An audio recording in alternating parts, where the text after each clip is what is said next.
everyone. Welcome to the RotoGrinders Morning Grind Podcast. I'm your host, Stevietpfl. It's Thursday, September 12th, if you're listening to this podcast on Thursday, but it's Wednesday, September 11th. If you're listening right now, we're here to talk NFL Week 2, joined by my good buddy Noto. Week 1 in the books. A lot of football went down Week 1. We're here to talk Week 2. We'll definitely talk a little Week 1. Just because, Week 2 is all about overreactions and underreactions, and it's always fun to, dive into Week 1 data and look at 1 week of sample size. But Noto, what's happening, my friend? What's up? Good to be back. Week 1, yeah, that main slate was pretty ugly. All the good teams were on the primetime games, and we got some real terrible games on Sunday. But thanks to the Bears defense, shouted them out on this show last week. I ended up having a pretty good lineup over on FanDuel. All the contests on DraftKings filled at 2 hours before lock, and there wasn't anything good posted after that. So I had to go over to FanDuel, made a lineup over there, and ended up being my best lineup by far. So thanks to the Bears, and Cooper Kupp had me a pretty good week. Yeah, crazy the week that Cooper Kupp had.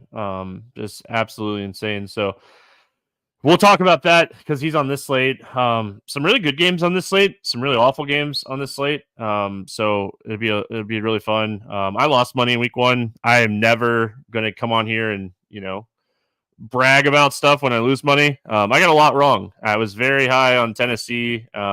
Just what slap in the face that was. We broke it down correctly. 11. Yeah, we did. Shots. You're right. Yeah, could be good, could be bad. Yeah, I ended up playing a lot of Jaden Daniels by the time Sunday rolled around, so it was probably the best thing that I did, but I played a lot of them with McLaurin. So it's kind of a lose-lose situation, I feel like. And we'll talk about that situation too, because, I actually kind of like that game for as sloppy as it's going to be. So before we get into talking Week 2, just any huge takeaways in Week 1 that you wanted to bring up, whether or not we'll talk about them as we're going to, but is there anything that really stood out to you in Week 1? Seems like scoring and just overall play volume really down this year. We kind of saw that last year, Week 1 as well, but it was even worse this year. So we'll see if that's a trend moving forward, or if teams were just extremely rusty in Week 1. But got a lot of notes, so I'm sure we'll get to all those in the game-by-game breakdowns. Yeah, a lot of the stuff that I had was more specific, teams than anything else, and players on teams, and I have a lot of notes on that kind of stuff. A lot of people got crushed in their Survivor. Your boy was one of them. Cincinnati did not do their thing, but luckily for everyone, you can go over to Splash Sports, skip the trip to Las Vegas. Splash Sports hosts NFL Survivor and Pick'em pools each week, available in 34 states and Canada. Join us in the Week 2 for the RotoGrinders Survivor Revival tournament. It's just $20 per entry. Over $20,000 is going to be won. So whoever wins first place is going to take down the $20,000 first place prize. There's also going to be some RG premium prizes for the top 20. Check out the links in the description for more details. I threw 5. I threw 5 teams in that, 5 entries in that, gotta listen. All of my Survivor picks, Week 1, all of them, every single one that I do, I do a bunch of them. All Bengals. No, so very all Bengals. Very excited to have this Survivor Revival tournament over there on Splash Sports. So again, check out the link in the description for the details on that. And let's get into talking some football. There's a lot to talk about. We get started with New Orleans at Dallas. 45.5 total in this game. Dallas, a 6.5 point favorite. We'll start here with the New Orleans side. Wow. New Orleans. Hey, what are your thoughts here on the Saints? Yeah, they look great in Week 1, but they were at home against the Panthers, who might be just as bad as they were last year. Bryce Young looks terrible. Their defense was dead last against the run in every metric last year, and they struggled against Kamara. Now they go on the road to face the Cowboys, who looked dominant last week against the Browns. I'm not in love with the Saints here. Derek Carr, I still think he's a king of the checkdowns. I think Kamara's 20 touches were a little bit due to that game script last week, and I just don't see a lot here. I am high on Chris Olave long term, especially if you can buy low and season long stuff, but for DFS this week, I don't think I'm playing anyone on the Saints. See, I know I'm going to play some Dallas on the other side of this game, so I do have some interest in like Shaheed and Olave, just because I think like game script wise, when I want to target New Orleans is when they're going to be trailing games, and I think Dallas is going to be up on them in this game. And New Orleans, again, it was Carolina, so it's really easy just to say their defense is awful, and we're going to target this defense all year. Carolina is what we kind of, got out of week one. But, New Orleans' pass block was just phenomenal. PFF graded them the best pass block. So maybe it slows down Dallas a little bit. Dallas is going to be after quarterbacks all year, and it's something to definitely note. But, yeah, overall for me, not a ton of interest in the Saints outside of run backs. Again, I'm going to play some Dallas for sure. This game's indoors. We're going to have some. I know for a fact, like, I'm going to play some CD, like, no doubt, because I feel like people are already talking about, like, how much Brandon Cooks matters. Doesn't matter to me. We'll talk about CD in just a second. So, Olave, Shaheed, running it back with those two. I like Shaheed more because he's cheaper, and I think they are both very similar as far as, like, you look at the routes they run, very similar.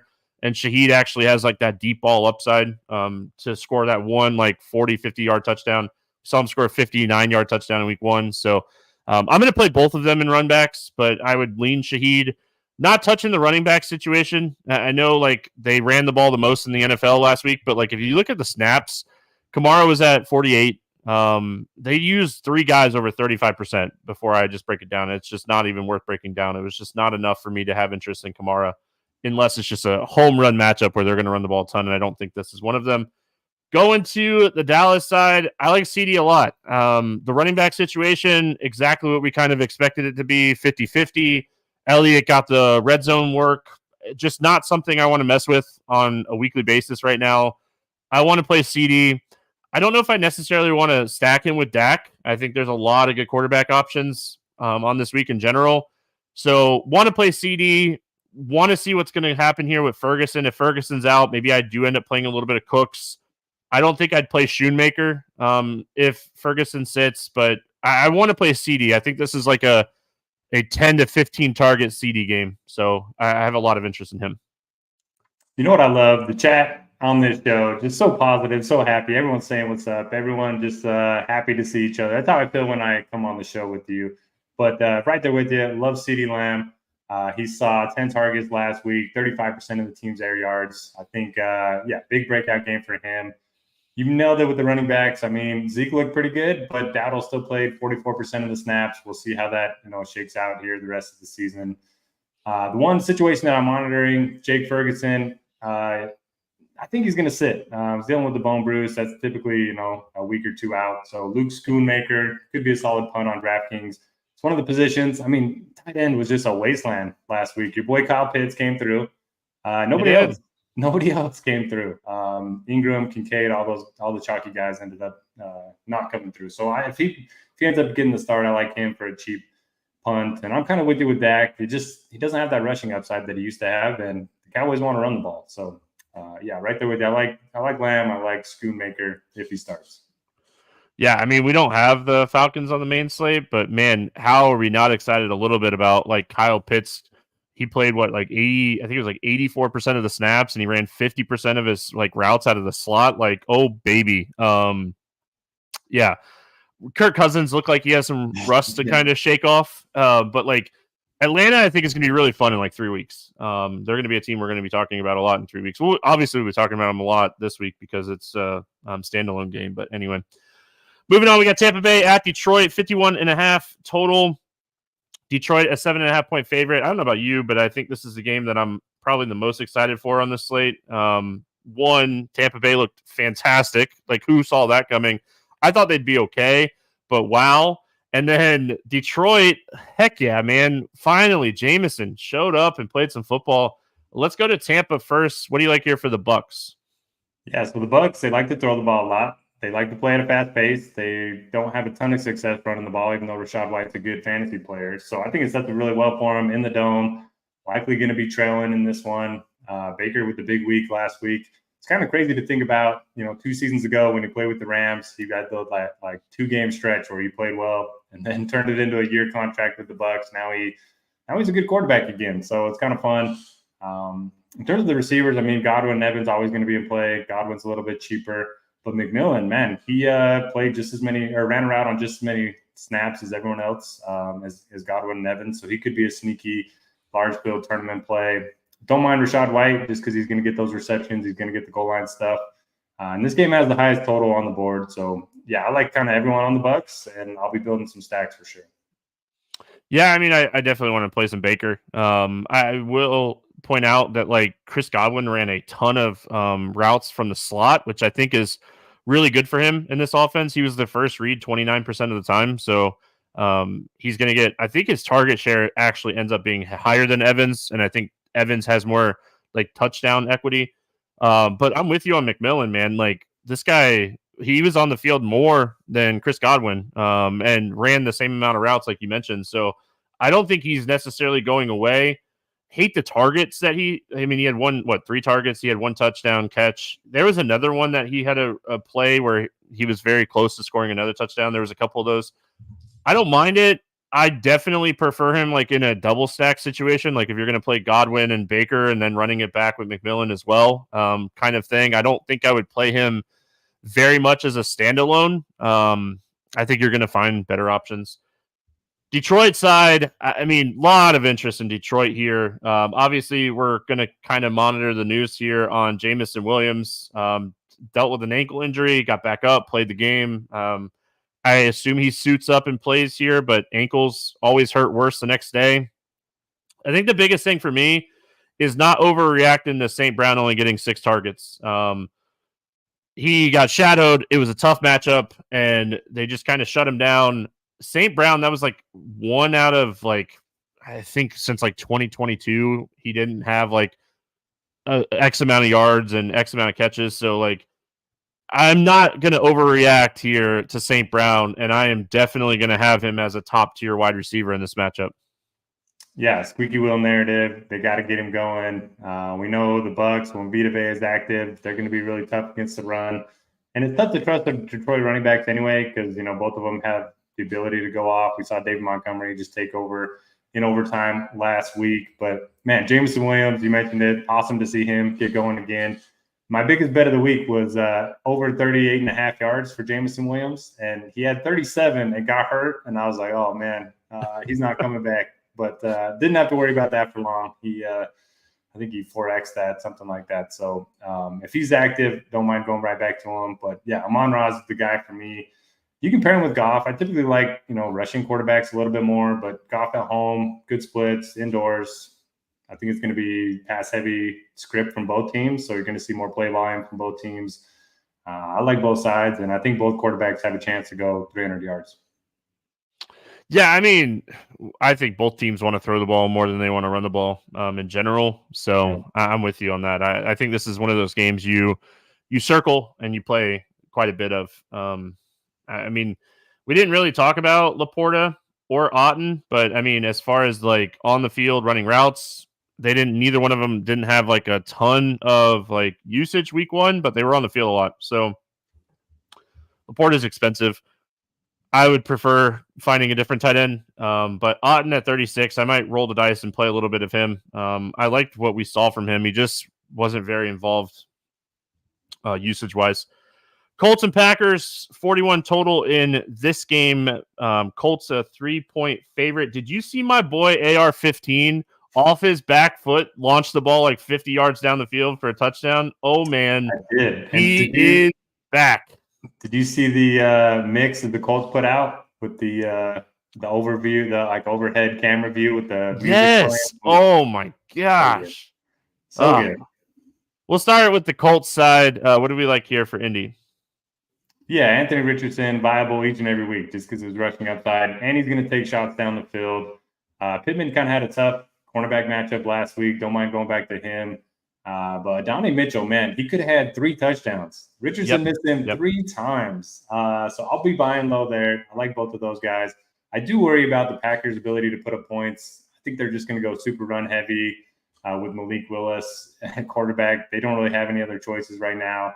So I do worry about that a little bit. But I'll play some Mitchell. I'll play a little bit of Pittman. And then, I mean, if you want to get contrarian, it doesn't look like anybody's going to play Jonathan Taylor. I know he's going to lose rushing touchdowns to Richardson. I know Richardson doesn't really throw to running backs, but I mean, Taylor's one of the better running backs in the NFL, and nobody's going to play him. And they could be up by a couple scores in the first half and just ride him the entire second half. So I think he's interesting in tournaments. Yeah, I think the contrarian approach to this game is playing Taylor with the Indy defense. Jonathan Taylor played 95% of the snaps in week 1, 41 of the 43 snaps. And that's exactly what, you expect from Jonathan Taylor, is on the field as much as possible. So, I mean, you look at it and he had almost all the actual running back snaps and stuff. So I like the contrarian idea of going Colts defense with Taylor. They're going to get some sacks here for sure. And I mean, again, like I just don't know really what to expect out of the Green Bay side of this game. I will say I'm with you. If Downs sits again, I'm going to play some Mitchell. 2 easy touchdowns. I mean, walk-in touchdowns that were badly thrown. And one that was like a sideline throw, and had he maybe put it a little bit in the field, could potentially have been a third touchdown.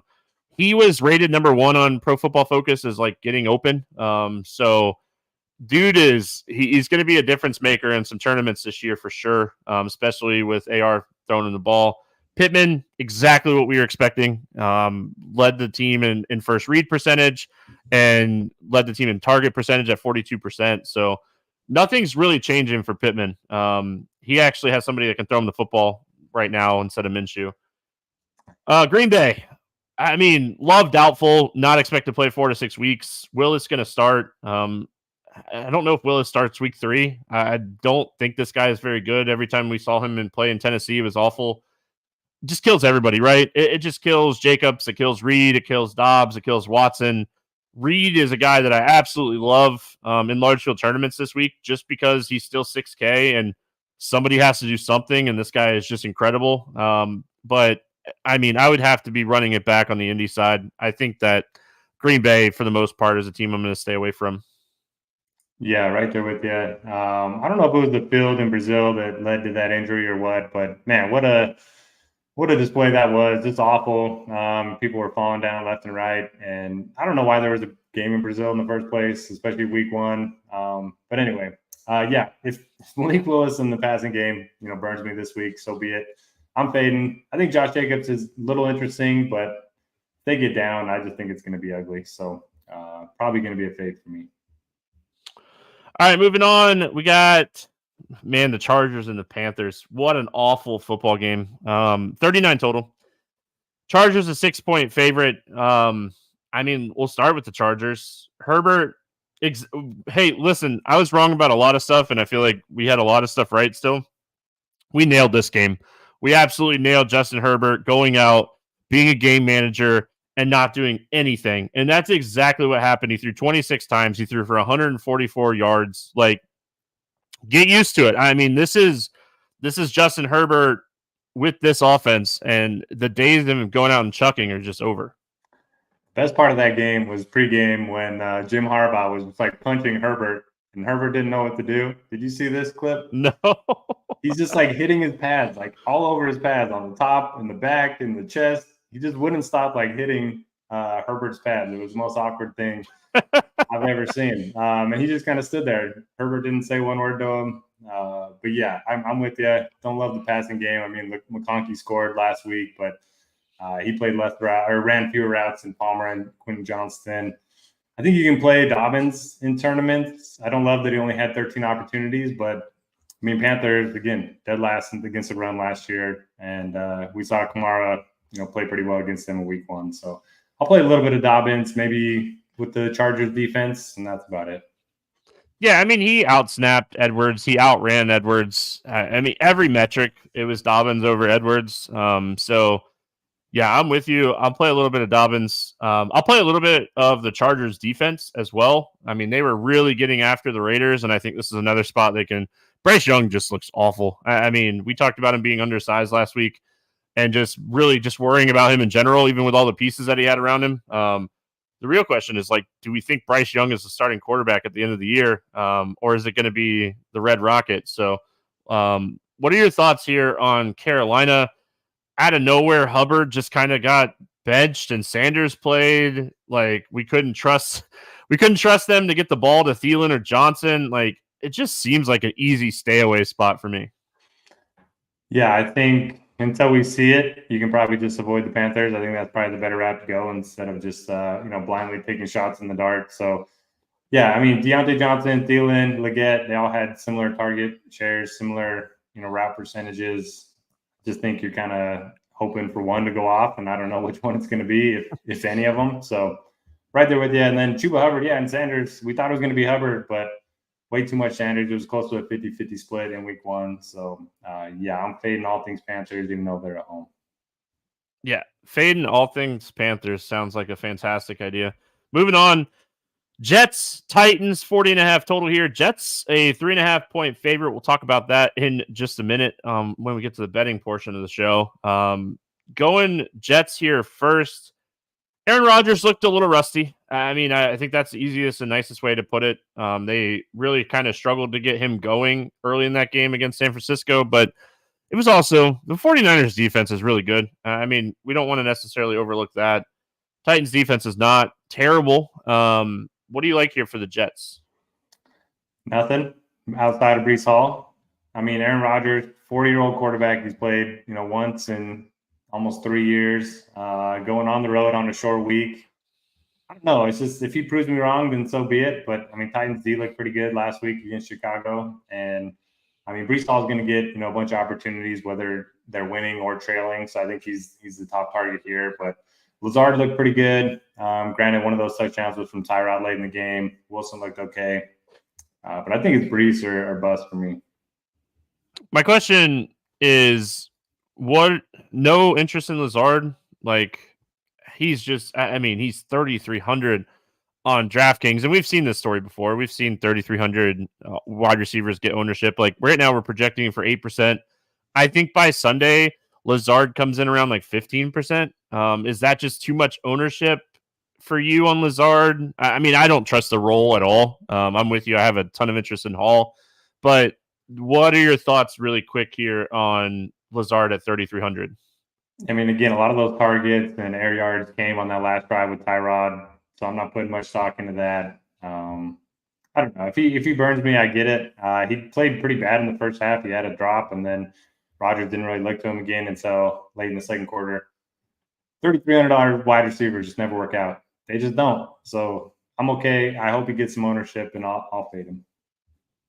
I don't know if you necessarily need the savings today or like this week. There's still a lot of cheap pieces just in general that are really strong plays. So, I want to watch the ownership on him. Like, he had 5 targets with Rodgers before Taylor came in. So, like, 5 targets at 3,300, you could do worse. You probably do better this week too. But yeah, I mean, I love Hall. I wrote up his rushing prop on Scores and Odds earlier today. Like, his role was incredible. He played 30 of 31 snaps with Aaron Rodgers, got all the running back work, had all the targets out of the backfield, was on the field in the entire time. Like I said, 30 out of 31 plays that Rodgers was on the field. So Breece Hall is, first of all, he's a phenomenal running back. He's one of the best running backs in the league, in my opinion. He looks 100%, and Aaron Rodgers is only going to make Breece Hall better. So a lot of interest in him. A lot of interest in the defense as well. Pairing the defense with Hall. You talked about the Bears last week against this guy, and Will Levis is just, he's going to make some plays this year. Some of them are going to be really bad, as we saw last week where he was getting sacked and just threw the ball for a pick six. But I definitely want to play some Jets defense against him. They're going to get some sacks here. They're going to potentially get some turnovers. So Hall, Jets defense, probably my favorite option here for the Jets. Titans, DeAndre Hopkins, everything I've read this week is he's getting close to 100%. I think he played like 24%, 27%, something like that. Ridley has just an awful matchup here. Like, I just think this is a spot to just run the opposite way on Tennessee. But we do need to at least bring up Tony Pollard. He played a lot more than I expected him to last week against Chicago. I don't think this is the game script or the matchup you want to play Pollard, but I think like if this continues moving forward, it's definitely something we want to note, but no interest for me on the Titans this week. Yeah, I'm right there with you. The Jets have two of the best outside cornerbacks in the NFL. So I think that kind of takes away Ridley and Hopkins. Maybe it leads to more Boyd, but I'm not playing Boyd on a full slate. But yeah, right there with you on Tony Pollard. The problem is, turned 20 touches and 94 yards and scored. And then after the game, they come out and say they want to get Spears more work and they want it to be a 50-50 split. So I don't know. If Pollard's playing well, it's not like they're going to pull him. But I didn't love that quote after the game. I like both the running backs and both the defenses. I could see Rodgers, throwing some picks. I could see Levis throwing some picks. And that's kind of the way I'm attacking this game. All right, moving on. We got Vegas and Baltimore, 41.5 here. Total Baltimore 8.5-point favorite. Anything that you like here for the Raiders? I don't know. I mean, Zamir White, I thought he was going to be the guy, and then was outplayed by Madison, and White lost a fumble, and now Antonio Pierce is saying they're going to play the hot hand of running back, so can't trust that anymore. Got to think they're going to be airing it out, which is probably not a good thing. It's probably a great thing for the Ravens defense. Yeah, I don't know. Brock Bowers looked good. That's about it for the Raiders. Yeah, I think Bowers had a phenomenal first game, right? 8 targets, ran a route, 72.5% on the dropbacks. Like, he was like Michael Mayer who? It was crazy. They used Mayer to block and they used Bowers all over the field. So he ran 55% of his routes through the slot, which was a phenomenal number. So I'm in on him in a game script that should lead the Raiders trailing. He's not my favorite tight end play on the slate, but at 4,400, I mean, last week he scores a touchdown. You're looking at 17, 18 points at 4,500. So game script wise, I think Bowers very much in play. And the fact that they were willing to move him all over the field in his first NFL game, it just kind of tells us like they believe in this guy. And I mean, we all should. He's one of the best tight end prospects that we've had coming out of college in years. So speaking of tight ends, Isaiah Likely. Wow. 12 target game, 9 catches, looked phenomenal. I wrote up his reception prop earlier today, and I loved everything that I saw when I was looking at the advanced stats. I was like, this isn't really necessarily an overreaction. I mean, he had a 29% target share. He was the first read on 35% of the dropbacks for Lamar week 1. I worry about the game staying close. I worry about the ownership, but yeah, I mean, I like Likely. Yeah, man, Likely looked really good. I saw 10 more targets than Mark Andrews. Could have been a defensive scheme thing. I heard that the Chiefs were doing everything they can to kind of take away Andrews, but Lamar Jackson should dominate here. But my favorite play going to be Derrick Henry. We have him at less than 5% ownership. The Ravens said they wanted to get him 300 plus carries this year. He kind of got game scripted out last week when they started trailing. So I think it's a great spot for him. Not to give away too much, but he's going to be the answer to one of my questions in the morning grind game later on. He's also going to be one of my favorite touchdown prop bets of the week. And I like pairing him with the defense. So that's kind of where I'm going with the Ravens, but don't mind the Likely call. Zay Flowers could always break loose against the Raiders too. He's probably going to be low owned as well. I like the Henry Baltimore defense call. I think that's really interesting. I like to play Lamar in games that are going to be trailing. I don't necessarily love him. He runs way more in games that they're trailing than the positive game script games. So I think I'll put Lamar on the bench this week, which always scary. His ceiling is just incredibly. I mean, he ran for 122 yards last week, right? Massive, massive upside. I do like Zay Flowers here. Expected fantasy points wise, he was one of the highest expected fantasy points from week 1. Just didn't convert on a couple things, and there was one that he missed that was, easily could have been a touchdown. So I like the idea of maybe getting some Zay Flowers to be contrarian. He's not projecting for a ton of ownership either. So yeah, not a game that I want to play a ton of just because I don't think the game script in this game is perfect. Seattle at New England, 38 total in this one. Seattle 3.5-point favorites. Any interest here in the Seahawks? There's some bad games on the slate. There is. You're right. This is one of them. I don't know. Gino looked pretty good, at least, running the ball. Juked that guy, went in for the touchdown. Kenneth Walker looked really good. Had over 100 yards and a touchdown. Had another touchdown called back on a holding call. So you can maybe make a case there, but this is going to be one of those games where the Patriots are going to try to take the air out of the ball, run it as much as they can. And I just don't see a lot of points on either side. I will note JSN, ran more routes than Lockett. But Lockett did have higher ADOT and more targets. So I'm going to be watching that. Metcalf's always capable of a big game. But, man, the Patriots' pass D, I think, is pretty good. So I'm not going to go overweight on any of these guys, maybe a little bit of Walker.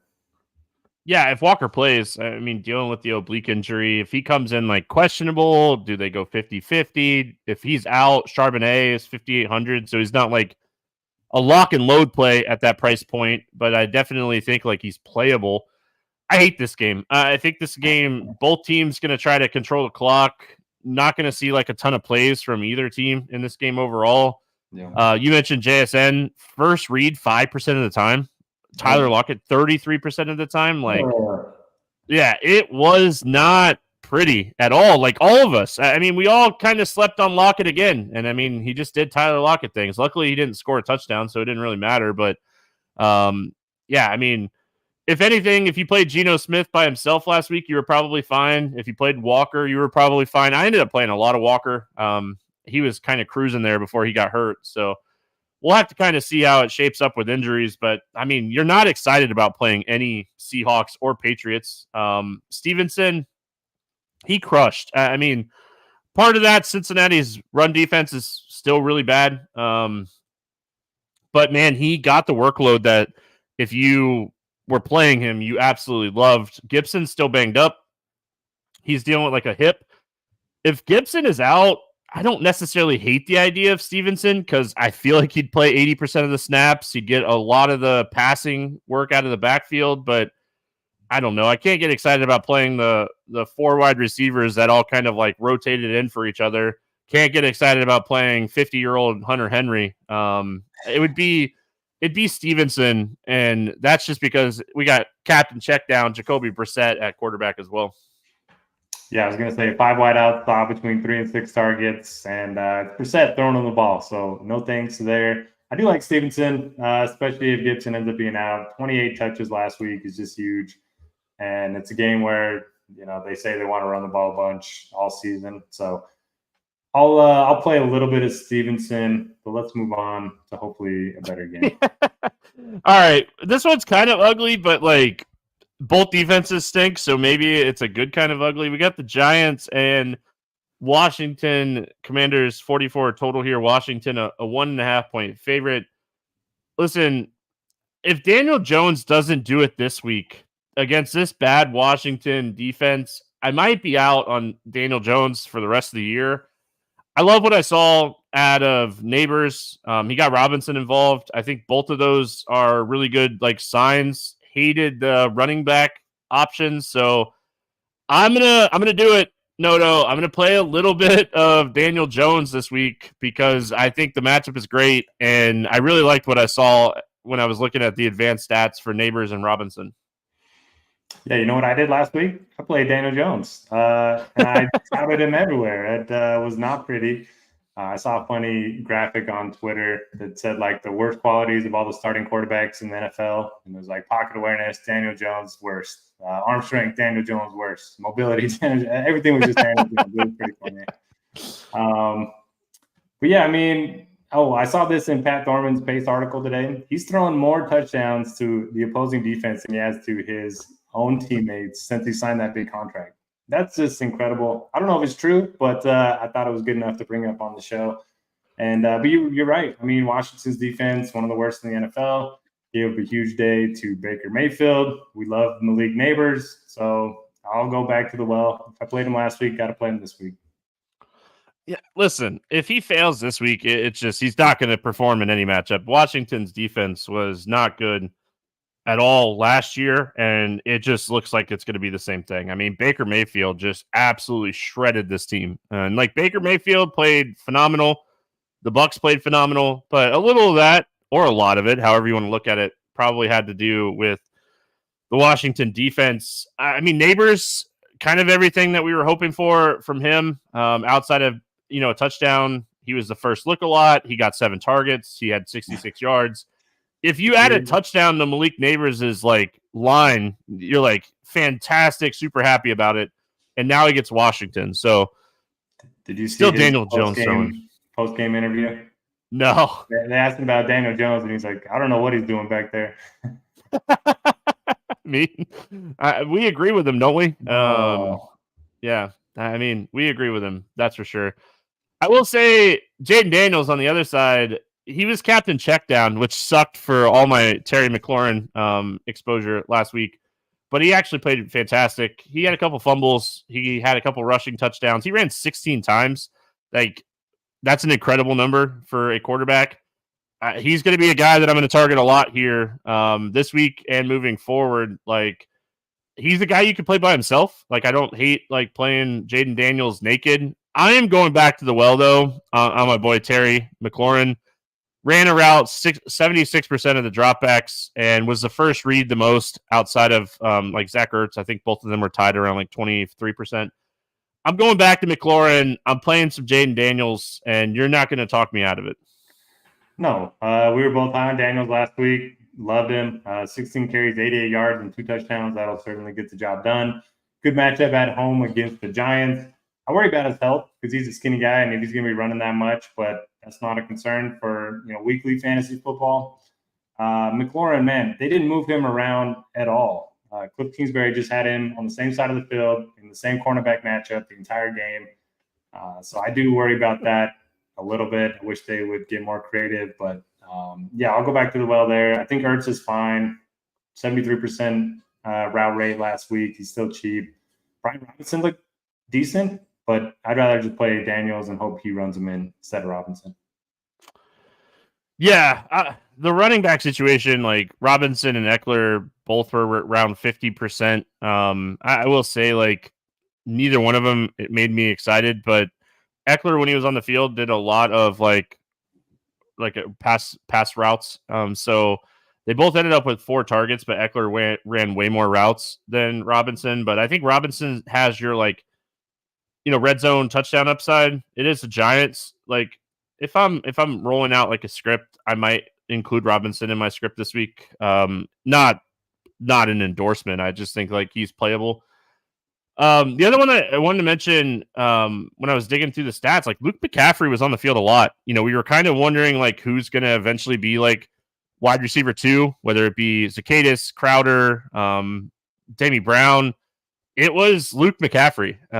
They keep raving about this guy. He was first read a lot. He ran a ton of routes.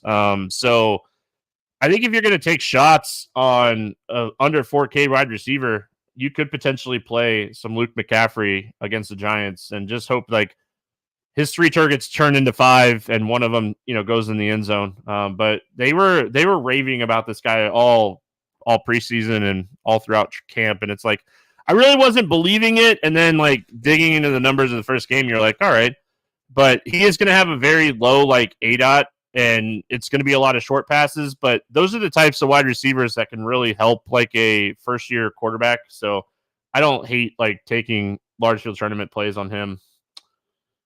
That's it for that one. Let's move on. We got Cleveland and Jacksonville, 41.5 total here. Your Jags are a 3-point favorite. They gave my Dolphins the game last week. That's the easiest way to put it. I have a bunch of friends that are Jags fans, and I was texting them and telling them how much thank you for the win because we didn't earn it. Cleveland side first here going into Jacksonville. Any interest here in Cleveland? Deshaun Watson looked awful. Now there's more. Now there's more allegations out there. I mean, this guy. Can't believe the Browns paid him that much money. But I don't know. David Njoku's going to be out. Amari Cooper had 48% of the team's air yards in week 1. Almost had that long touchdown. Went just through his hands. It's a game that, I don't know, could have some sneaky potential. So I'll play some Cooper. I think Jordan Akins is pretty reasonable punt on DraftKings. He's 2,900. You should get the Njoku role. And I was excited to see Jerry Jeudy in the offense, but, I mean, Deshaun Watson can't throw to anybody. And he was out-snapped by Elijah Moore anyway, so I'll probably just wait with Jeudy. Maybe Jerome Ford's the answer. Pretty solid game against the Cowboys. Ended up scoring, had 7 targets. So Watson's going to be checking the ball down. I think Ford might be the guy. Yeah, I like Ford a lot this week, actually. I don't mind the Cleveland defense either. They're a defense that can get after the quarterback, and I know they kind of struggled last week, but I'm willing to overlook one matchup. Again, we're not trying to overreact too much, but the passing game's awful. I mean, Cooper, sure, yeah, why not roll a little bit of Amari Cooper?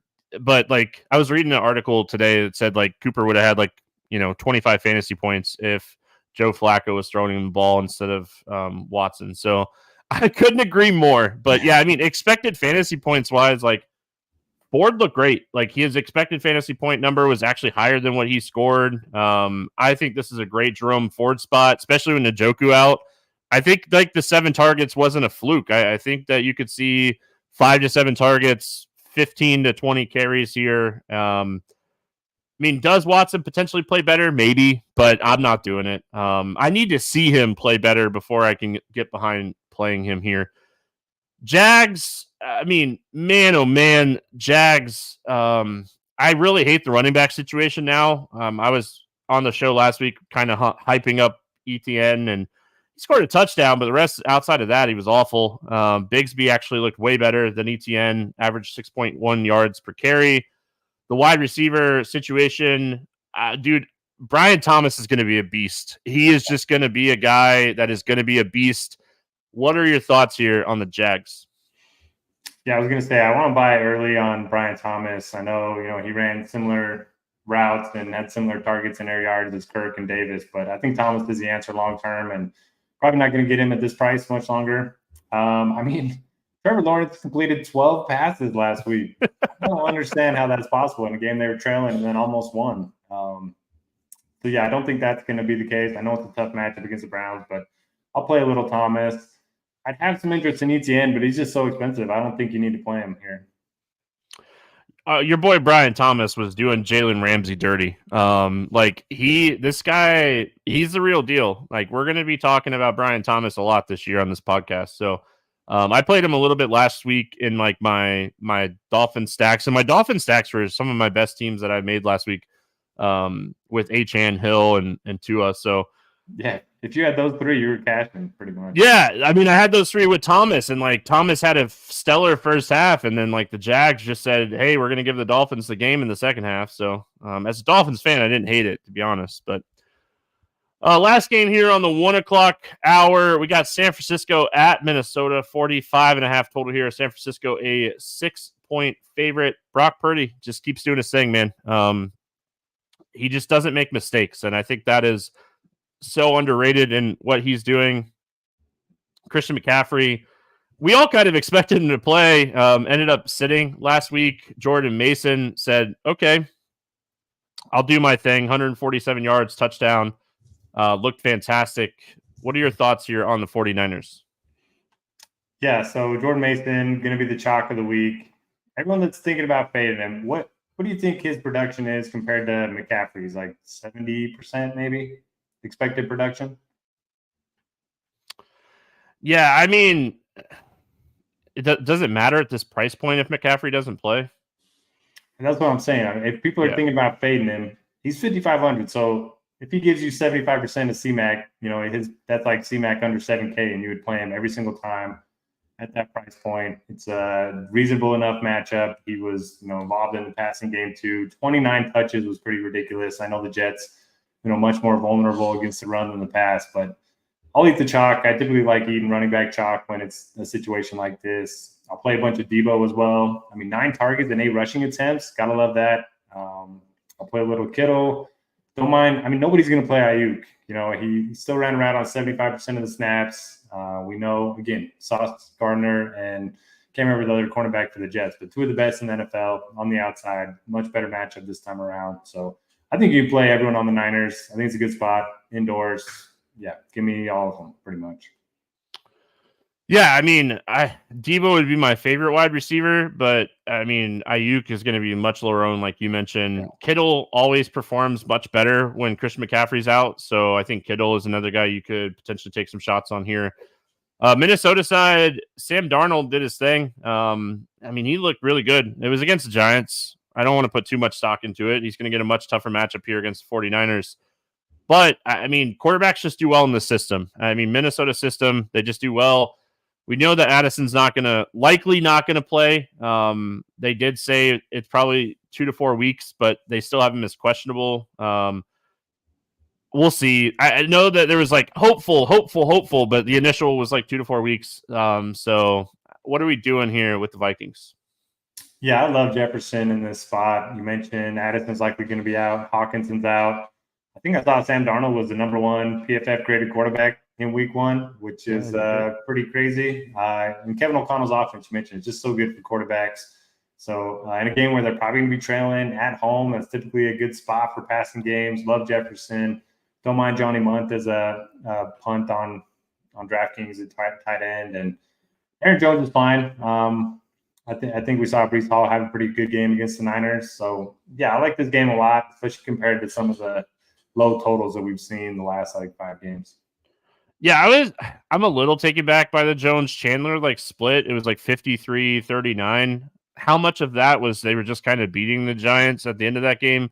So I have to do a little bit of, digging on, how much Jones was playing, up until the third quarter kind of thing. But I hate that. I hate running backs not getting at least 60% of the snaps. I feel like at this day and age, there's too many running backs getting 60+%. So, yeah, and I feel like it's a trailing game script, which leads more to Ty Chandler playing more than Jones, too. I love Jefferson. I feel like you're just playing Jefferson this week with no Addison. A lot of coach talk around Jalen Naylor. I don't know how much I really want to, buy into it or not, but he's another punt wide receiver that I might take some shots on this week. Only ran routes on 42% of the routes last week, but Addison got hurt late in that game. So I think Naylor has the upside to be the wide receiver too this week. He was behind Addison. They said this guy has the potential to play the Hawkinson role, and now Hawkinson and Addison are going to be out. So I don't mind some tournament shots on a game that I think Minnesota is going to be trailing, and they're not afraid to throw the football in this offense. So Naylor is someone that I wrote down as a tournament flyer here. I like it. If you're looking for a plus EV contest this NFL season, our friends over at Action Network have one for you. Their podcast called The Favorites is bringing back their free NFL Pick'em contest this season. Totally free to sign up at favorites.actionnetwork.com. Just 5 picks against the spread each week. Cash prizes for the top 10 finishers, $40,000 first place prize, $100,000 prize pool, thousands up for grabs each week. Again, totally free to play. Just go to favorites.actionnetwork.com to sign up and compete for $100,000 prize pool. favorites.actionnetwork.com. We move on to the 4 o'clock games. Man, listen, the 4 o'clock games last week, they weren't exciting at all. But I am so excited for this game. We got Rams at the Cardinals, 49 total in this game. Arizona, a 1.5-point favorite. Puka on the IR. Cooper Kupp looked healthy, 21 targets. His target share it broke the stat sheets. I mean, it was phenomenal. Me and Charlie from Scores and Odds and RotoGrinders, we both wrote up Cooper Kupp's over 7.5 receptions this morning. I got it at plus or minus 120, I think is what I got it at. And it was minus 180 by last time I checked. So listen, Cooper Kupp, he's the top wide receiver on the slate. There's no second guessing this, right? You're just, as much as you can play Cooper Kupp, you just have to take the volume. Yeah, you have to take the volume. I was looking at our projections when I first came out yesterday, and Kupp just had an unreal projection. It was 28 fantasy points. It's come down a little bit, but he's still projected to be the highest scoring wide receiver. You mentioned the insane target share. And even last year, when he wasn't at 100%, he saw a 33% target share when Puka was out. So I think if they redid the pricing, he would be closer to 9K. And instead, on FanDuel and DraftKings, he's under 8K. So I love him in the spot. Going to play a bunch of him. If you don't want to get a little bit different, Demarcus Robinson and Tyler Johnson are going to play a ton. The Rams do a ton of 3 receiver sets, and both of them I think both are under 4K this week, so I'll play some of them. And then we don't have Higbee, so Colby Parkinson's a pretty good option too at tight end. And all this just sets up well for Stafford. I mean, he's probably going to be a safe floor bet, especially in cash games. Great matchup against the Cardinals, one of the worst secondaries in the NFL. One of the big surprises for me in week one was Blake Corum didn't play a snap. I kind of thought, they were going to use a fourth-round pick on him. It was all Kyren Williams. He had 21 opportunities. That continues. Got to think he's going to be a pretty good play as well. Yeah, I mean, we have to like the stats. Williams played 90.5% of the snaps. That's just phenomenal. 78% of the rushing attempts were Williams. Some of those were Stafford, but yeah, just his expected fantasy points, absolutely phenomenal. If you want to get different, play Williams and Kupp together. I have no issues with that whatsoever. Even on teams you don't want to play Stafford, I think you could play Williams and Kupp together and get almost all the production potential here. And you could do that running it back with Kyler Murray. I think Kyler Murray, McBride is probably my favorite stack this week. McBride had one of the best tight end roles outside of Isaiah Likely last week. I'm a little concerned about Marvin Harrison Jr. Nothing what we anticipated from him. Obviously, Dortch had a really good game.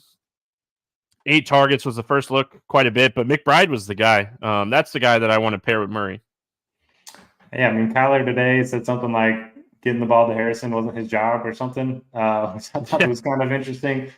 But, man, he missed him on a touchdown. If he would have just caught the touchdown, I don't think people would be, reacting the way they are about Marvin Harrison. So I'm not going to play him this week, but I'm not, going to be dumping him season long or anything like that. Not going to overreact just yet. Still ran around on 89% dropbacks. Love Kyler. He can always get there with the rushing upside. Not sure who to pair him with, though. I don't really want to play Dortch. I know played good last week. McBride, like you mentioned, probably the way to go. But man, James Conner, we talked him up last week. We did. Give me all the James Conner. We saw Detroit run all over the Rams, especially in overtime. I think that last drive, it was just nothing but David Montgomery runs. And I think we're going to see a lot of James Conner here. So that's going to be my favorite bring back to my Ram stacks. Yep, right back to the well. Played a lot of Conner last week. Yeah, like I said, we were right about a few things. You were more right than I was last week. Most of my terrible takes were just the Tennessee Titans, man. They killed some really good lineups last week. But overall, yeah, I mean, really interested in Conner. I'm interested in Kyler. We saw him run for 57 yards. That's the most since his knee injury. So I thought that was really good to see him, take advantage. I think he had a 29 yard run. So that was really good. That's what you want to see from Kyler Murray. You want to see that 25 yard plus run and know that he has that upside somewhere. So Conner, Murray, I'm probably end up playing a little bit of Dortch. I don't think we can necessarily overlook the fact that he was the first read 28% of the time. He ran a good amount of run. Him and McBride ate up a lot of the air yard share. So I think we have to play a little bit at 4,600.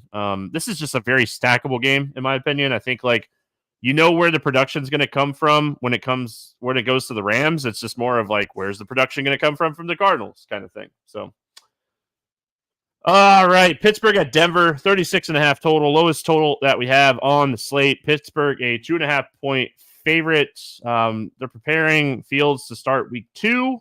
Didn't really give us necessarily a lot of the Justin Fields upside that we were kind of hoping for. The news came out after we had recorded the podcast that Fields was going to start for Wilson. He ran 14 times. He had 9 design plays, running plays last week, which definitely screams Art Smith. The running back situation, Najee looked better than Warren, but Warren's been banged up.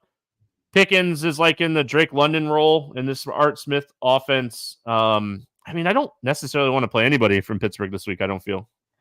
Yeah, Aaron Raspis in the chat hit the nail on the head with this one. He said, just push the skip button and go on to the next game. We could probably do that. I don't know. I'll play a little bit of Fields, but I don't feel necessarily good about any of his receivers. So if I play him, it'll probably just be solo. Najee Harris had a decent week, but Jalen Warren's going to get more work as he gets healthier. So, yeah. Did you see – Arthur Smith was playing 4 tight end sets. 4 tight end sets. This guy is just the worst. I will say, like I kind of skipped over him. I absolutely love the Pittsburgh defense in this game. Yeah. I mean, against a rookie quarterback, and I mean they're going to pressure this quarterback so much in this game, so that's going to create some good opportunities potentially for the secondary. So, absolutely love the Steelers defense this week. I think that they're one of the top spend up defenses on the slate. Denver, nothing, right? Like I will play some Cortland Sutton this year if he's going to continue with this target share, but not in this matchup. I don't want anything to do with the Denver Broncos today or this week. Yep, right there with you. Jaleel McLaughlin saw a lot more base work than everyone was expecting. Ended up having more opportunities than Javonte, so keep an eye on it, but fade the Broncos. Yeah. Like Cortland Sutton, any other matchup, right? The dude was a first read 31% of the time. He ran a route 84% of the time. His air yard share was 63%. Any other matchup, I'm like, all right, Cortland Sutton, let's go back to the well. Not here, not in this matchup, not in this game. Both teams want to run the ball. Like, this is just an awful game. Yep. Cincinnati at Kansas City is where we finish it out here. We'll start with the Cincinnati side. Joe Burrow, like a lot of people were like ragging on Joe Burrow that he didn't look right. The whole offense didn't look right. I don't know what to really expect here moving forward. Jamar Chase, we were all kind of worried what he was going to do, but I mean, he ran around 86% of the dropbacks. He was the first read 26%. A lot of stats that kind of lined up with him last year. What are we doing with Cincinnati in this like matchup against the Kansas City Chiefs? You know what's the worst is when there's a late scratch like T. Higgins and you adjust your whole lineup to get a cheap value in, and then he doesn't do anything. Yoshi Boss kind of let us down last week, but he played on every snap. We'll see if T. Higgins is out again. If he's out, I'll play some Yoshi Boss. I'll play some Jamar Chase, like you mentioned. He was expected to be limited. Wasn't limited at all. Ran around on 85% of dropbacks. The problem, Burrow's arm. I saw a video just of him shaking his arm, and it was like 15 different times. He was struggling to pick up his water bottle with his right arm.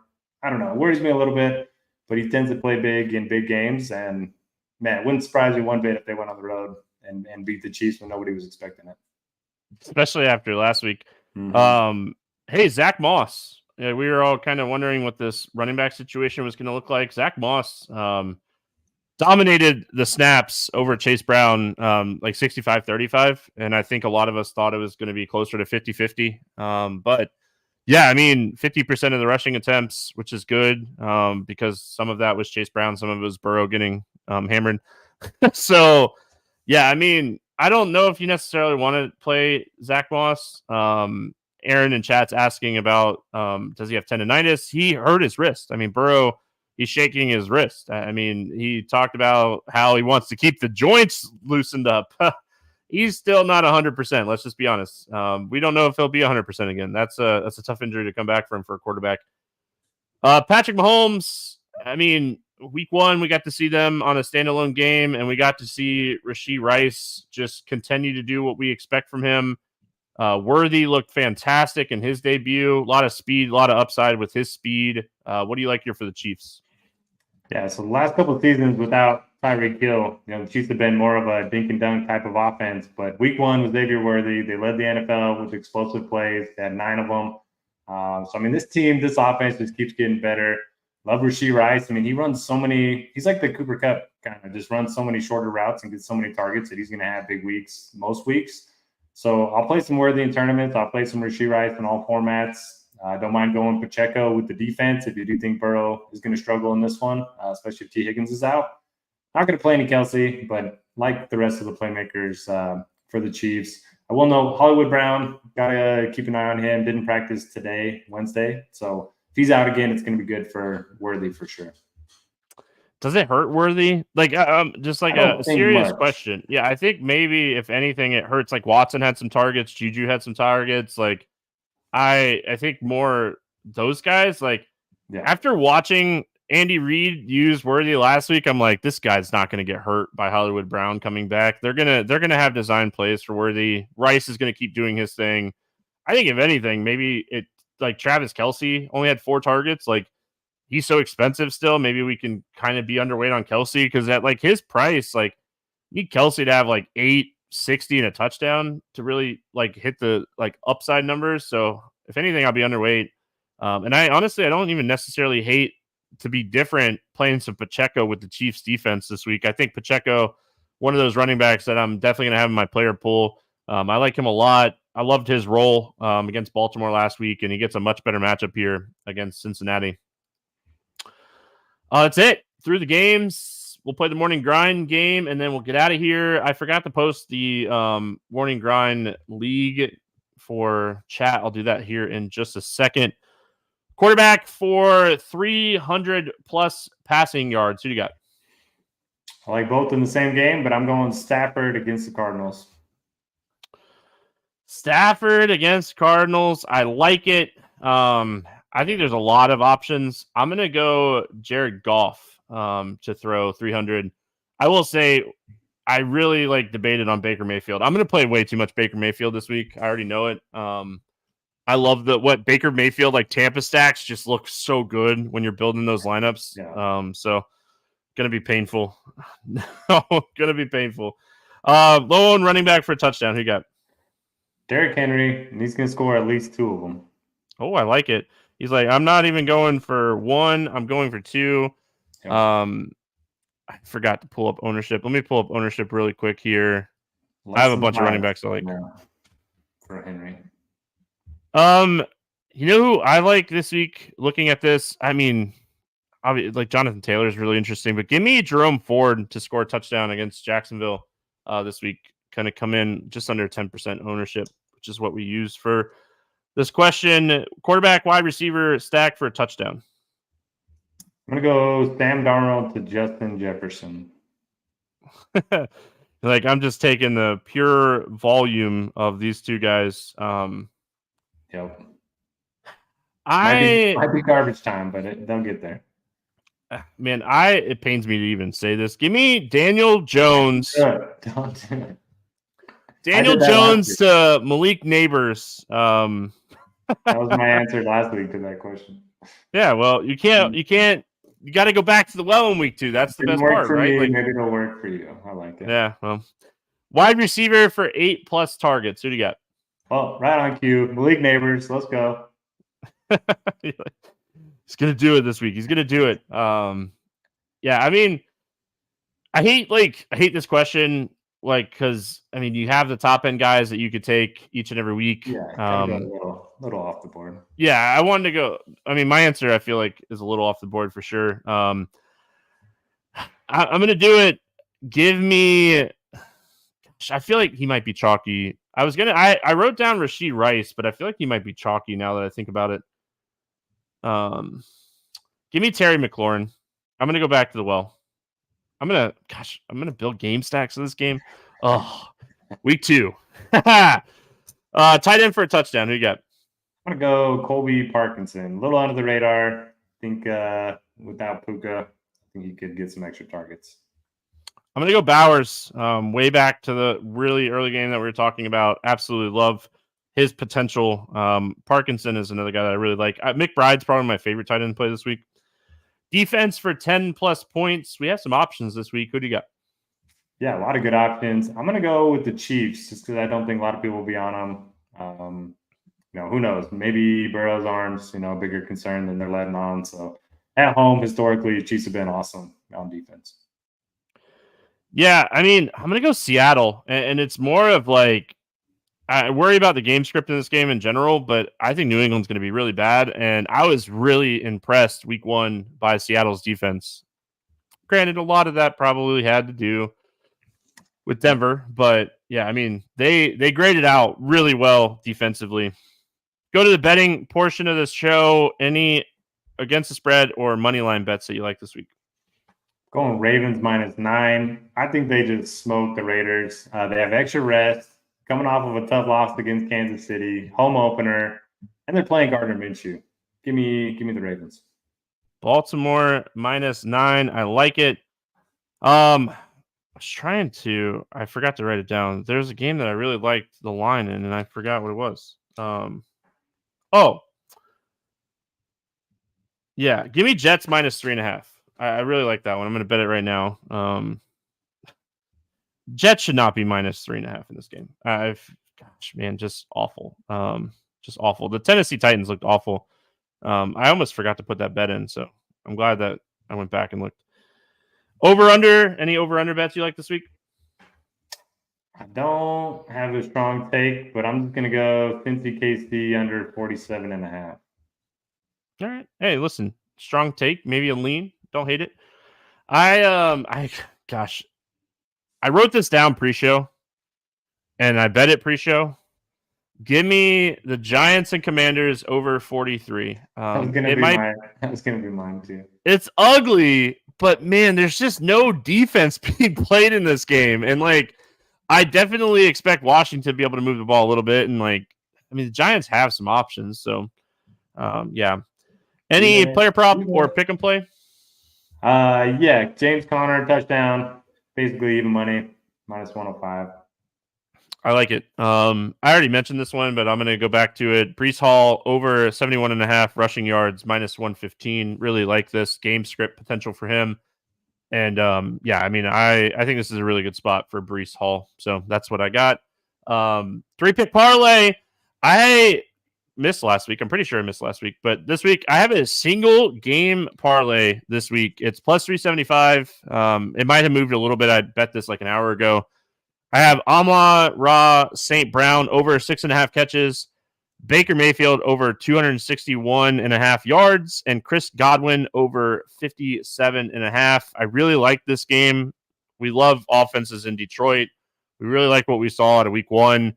Godwin running out of the slot, getting a ton of receptions. So, single game parlay this week for the 3-pick parlay. I think that's my first single game parlay, 3-pick parlay. So, Noto, any final thoughts before we get out of here?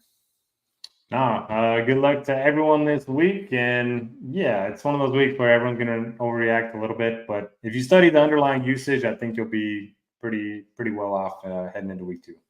Yeah, I think that you have to have the right mix of overreacting and underreacting. You have to overreact to some stuff. We probably don't want to overreact too much, but I mean, a lot of different coaches this year. I don't remember this many offensive changes coach-wise coming into a season as there was this year. There's just a lot of different play callers in a lot of different spots. So I think you want to overreact a little, but you also want to underreact, so you have to have the right mix. That's going to wrap it up here for Week 2 NFL Morning Grind. We're back next week for Week 3. Thanks for hanging out. Hit the subscribe button, turn on notifications, and we'll see you again next Wednesday night.